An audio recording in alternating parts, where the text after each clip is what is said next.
The Link-Belt 250X3 is a small size excavator in the 25-ton weight class. It comes in a box which is unusual because it's completely plain and, to be honest, boring. Normally when you get a model in the colours of the original equipment manufacturer, the box is a branded box, but not this time. Inside, the wrapping is the typical Conrad foam rubber. It protects the model well, and the only thing in the box is the model. It comes completely assembled so it can be displayed straight out of the box.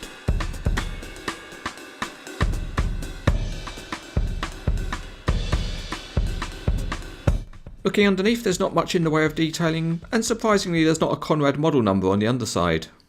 The metal tracks are okay and the track frames are fairly simple, only the brass rivet in the sprocket is a bit obtrusive.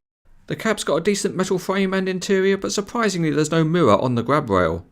The curved body shape looks good and it's made interesting by the very sharp graphics. And the extra detailing of the grills on the side is also provided by graphics. The big handrail at the front is metal and the main ram cylinder jackets have extra pipework detailing.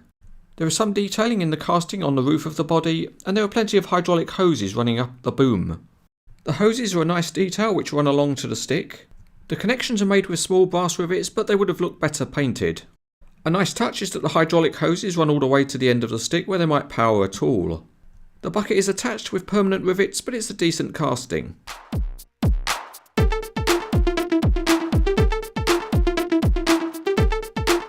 Link-Belt is an American company which has a history going right back to 1880.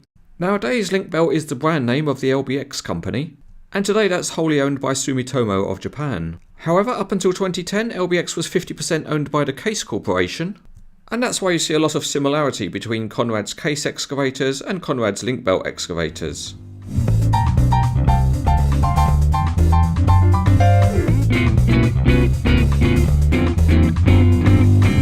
So let's test the 250X3 out on the CranesEtcTV solid wood sand pit.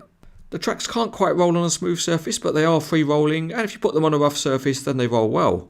And actually it's good exercise going backwards and forwards, backwards and forwards, backwards and forwards, backwards and forwards.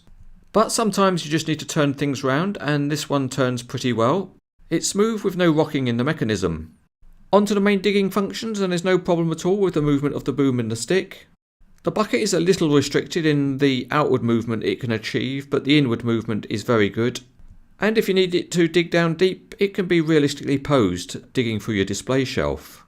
As usual, the cylinders are all stiff enough to hold any pose, so let's now give it a real life test. And here we are loading up a Caterpillar CT660 dump truck.